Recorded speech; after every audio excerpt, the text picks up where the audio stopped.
De colores se visten los campos en la primavera. ¿Sabías que? El sacerdote Sebastián Gallá nos relata lo siguiente. Nunca pensamos que el movimiento necesitara de un patrono o protector celestial que nos sirviera de intermedio ante el Padre. El carácter eminentemente cristocéntrico del cursillo nos ahorraba semejante preocupación. Solo nos permitimos recurrir a la intercesión maternal de María, quien ocupó desde los primeros momentos de nuestra historia un lugar privilegiado en la devoción cursillista. Añadir otra cosa nos hubiera parecido exceder las fronteras de lo fundamental cristiano. Y si nos hubieran invitado a escoger un santo protector, tal vez San Pablo no hubiera encabezado la lista, no por ignorancia del hecho que la figura del apóstol, evangelizador de los paganos, se destacaba entre todas en el ambiente de evangelización en el cual surgía el MCC, pero probablemente hubiéramos pensado en agregar otras candidaturas.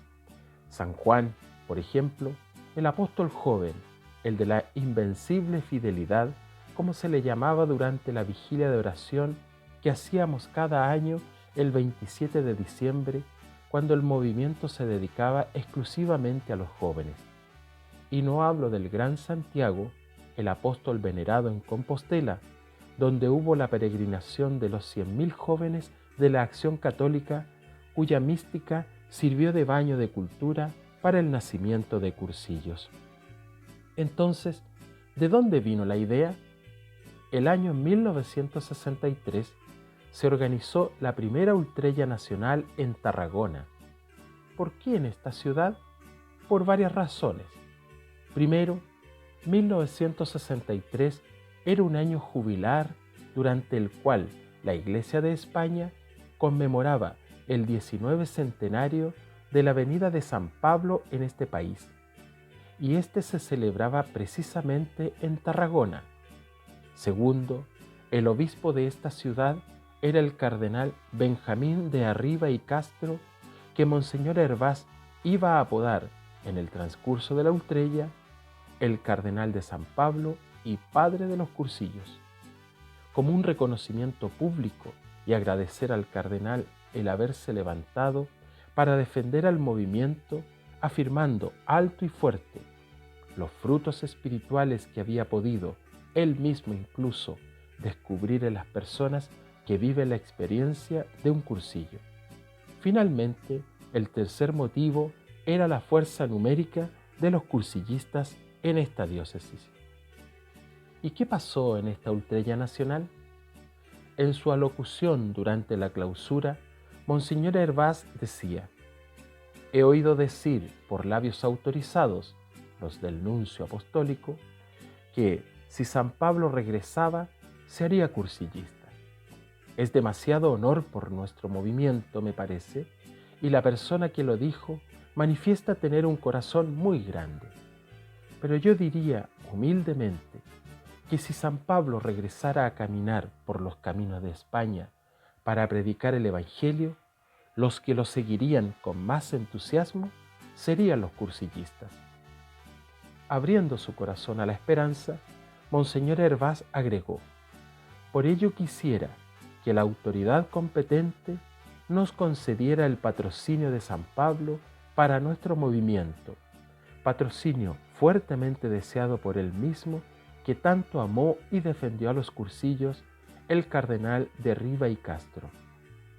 Una vez que terminaron los aplausos, se esperaba con ansia la intervención del cardenal, no solo por su rango, sino sobre todo a causa de las intervenciones brillantes que había hecho para salvar el movimiento ante las congregaciones romanas y aún ante el Santo Padre. En su alocución, el cardenal levantó el velo inmediatamente sobre lo que había sido un secreto bien guardado. Él mismo había empezado los trámites con Roma. Durante una audiencia con Paulo VI, el cardenal le había contado las maravillas que el Señor operaba en el mundo con los cursillos y su deseo de colocar al apóstol Pablo en la cabeza de ese medio de evangelización. Pablo VI había escuchado atentamente y le había invitado a redactar él mismo la petición oficial. No le costó nada al cardenal acatar el deseo del Papa, pues él estaba fuertemente deslumbrado por la figura del apóstol de los gentiles, destacada por estas fiestas de Tarragona, y estaba convencido que los cursillos eran para mucha gente lo que había sido el camino de Damasco para Pablo. Esta comparación le vino a la mente cuando un obrero le había confesado lo siguiente: fue en un cursillo que mi vida cambió, pero no son las palabras de los rollistas que operaron el milagro. Es en fracción de segundos, en el momento cuando sentí mi alma revuelta, que pregunté: ¿quién eres, Señor? Y sentí claramente en mí: yo soy Jesús. Entonces no pude hacer otra cosa que preguntarle: ¿qué quieres que haga? Este relato, recordando sin equívoco la conversión de Pablo, hizo mucha impresión al cardenal. Ese día prometió hacer todo para conseguir de Pablo VI la proclamación del apóstol como protector de todos los que, por medio de los cursillos, habían encontrado su camino de Damasco. Y el cardenal terminó diciendo: Pablo, el convertido de Damasco, será el centro de interés, del amor de toda la vida del cursillista. A la luz de Cristo, ayudará a resolver todos los problemas y con su gracia hará nacer en los corazones el deseo de extender el reino hasta los confines del mundo. Estas palabras fueron acogidas con una interminable ovación. Y el momento tan esperado.